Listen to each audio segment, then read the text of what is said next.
Elle avait passé 10 ans à danser avec des géants. Une dresseuse d'élite, admirée dans le monde entier, qui pensait tout comprendre aux orques. Mais ce jour de juin, devant des centaines de spectateurs horrifiés, son rêve s'est transformé en cauchemar mortel. Ce que vous allez découvrir va vous bouleverser à jamais. Avant de vous révéler ce qui s'est réellement passé dans ce bassin, vous devez connaître 3 vérités troublantes. Premièrement, cette dresseuse était considérée comme la meilleure au monde. Deuxièmement, cet orque cachait d'un passé violent que personne ne voulait voir.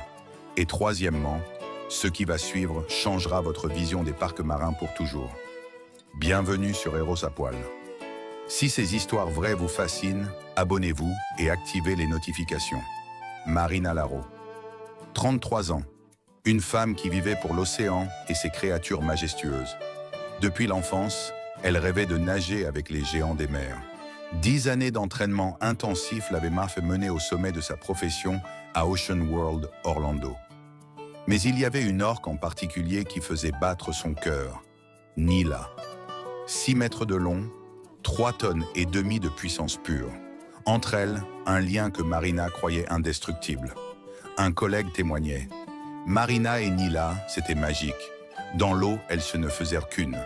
Marina pouvait tout faire avec cette orque, des choses impossibles pour les autres dresseurs. Marina était intrépide. Elle voyait en Nila non pas un animal de spectacle, mais une partenaire, une famille. Ce qu'elle ignorait, c'est que cette confiance aveugle allait lui coûter la vie. Nila n'était pas une orque ordinaire.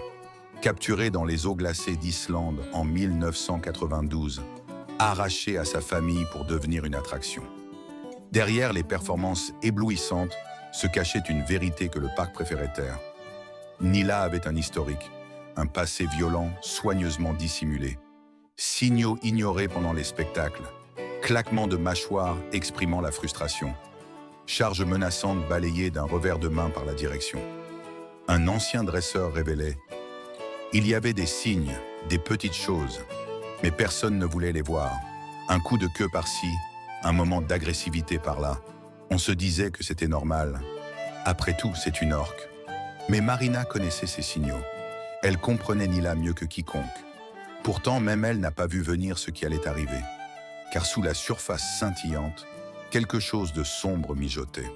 La pression constante des spectacles, l'enfermement, la frustration, tout cela rongeait l'esprit de Nila. Et ce jour de juin, cette colère réprimée allait exploser. Juin, après-midi étouffant à Orlando. Le soleil brûlant, l'air épais de rires et d'excitation. Des centaines de visiteurs convergent vers l'arène pour le spectacle le plus populaire. Danse avec les géants. Les portes s'ouvrent, la foule s'installe. L'eau du bassin miroite sous le soleil aveuglant. Marina se prépare en coulisses, calme et concentrée comme toujours. Le numéro du jour est d'A spécial. Nila doit la soulever hors de l'eau sur son rostre, un mouvement qui éblouit toujours le public. Mais dès le début du spectacle, quelque chose cloche. Marina donne le signal familier. Nila hésite, inhabituelle. Marina murmure pour elle-même. Elle fait juste la difficile aujourd'hui, ça va passer. Mais ça ne passe pas. Marina se positionne au bord du bassin, bras tendus vers Nila. L'orque s'approche, puis dévie de la routine. Subtil d'abord, juste une hésitation dans ses mouvements. Puis ça arrive. Nila plonge Marina sous l'eau, un geste apparemment joueur, une simple dunking. Le public ne s'inquiète pas encore, mais Marina sent la différence. Cette fois, c'est différent, plus agressif. La seconde fois, les mâchoires massives de Nila se referment sur le bras de Marina avec une force terrifiante. L'eau se teinte de rouge. Marina se fige. Est-ce une erreur? Un accident? La foule ne comprend pas. Pour eux, c'est encore le spectacle. Mais Marina se débat désespérément. Elle tire de toutes ses forces, mais Nila ne lâche pas prise. L'eau bouillonne violemment. Le bruit des éclaboussures couvre tout le reste. Dans ces derniers instants, le temps semble ralentir. Marina réalise que le lien qu'elle croyait indestructible vient de se briser à jamais. Nila, sa partenaire bien-aimée, s'est transformée en prédateur. Marina refait surface une dernière fois, le visage livide, les yeux emplis de terreur. Elle aspire une bouffée d'air avant d'être tirée à nouveau vers les profondeurs. Le public commence à crier, comprenant enfin l'horreur de la situation. Le personnel se précipite, lance des filets, déclenche les alarmes. Mais il est déjà trop tard. Le corps sans vie de Marina est enfin remonté à la surface. L'étreinte de Nila s'est relâchée. Le parc se fige. Plus de rires, plus d'applaudissements. Juste un silence de mort. Les ambulanciers se battent pour ranimer Marina, mais ses blessures sont trop graves. Traumatismes multiples, noyade. Le verdict est sans appel. L'enquête révèle alors des vérités effroyables. Des rapports internes documentant l'agressivité de Nila depuis des années. Des signaux d'alarme systématiquement ignorés pour protéger l'image du parc. Des dresseurs avaient parlé en privé des moments imprévisibles de Nila, de ses accès de frustration. Mais le désir de préserver la marque avait fait taire ces avertissements. Marina était morte pour avoir fait confiance à un système qui avait choisi le profit sur la sécurité. Les jours suivants, Ocean World organise un mémorial. Larmes, silence et cette question lancinante.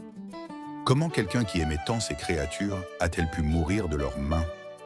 Mais la mort de Marina déclenche quelque chose de plus grand. Un mouvement mondial remettant en question la captivité des orques. Les manifestations éclatent, les pétitions circulent, le public exige des réponses. L'histoire de Marina et Nila devient le symbole d'une industrie bâtie sur l'exploitation. Des cœurs sauvages, jamais destinés à vivre derrière des vitres. Aujourd'hui, Nila nage encore dans ce bassin, seule, prisonnière d'une vie qui n'a jamais été la sienne. Son histoire avec Marina ne sera jamais oubliée. Mais les questions demeurent. Combien d'autres vies, humaines et animales, faudra-t-il sacrifier avant que nous changions notre regard sur la captivité? Marina rêvait de connexion avec ces créatures magnifiques. Son rêve s'est achevé dans l'endroit même qu'elle considérait comme un sanctuaire. Cette tragédie nous oblige à nous interroger. Avons-nous le droit de voler la liberté de ces géants des mers pour notre divertissement? Si l'histoire de Marina vous a touché, si sa mort vous révolte, agissez. Partagez cette vidéo, sensibilisez votre entourage, soutenez les organisations qui luttent pour la libération d'animaux comme Nila. Le changement commence par la prise de conscience. Et la prise de conscience mène à l'action. Dites-nous en commentaire, pensez-vous que les orques devraient être libérés de la captivité? Et si vous voulez découvrir d'autres histoires vraies qui ont marqué le monde animal, abonnez-vous à notre chaîne. Ensemble, nous pouvons faire la différence.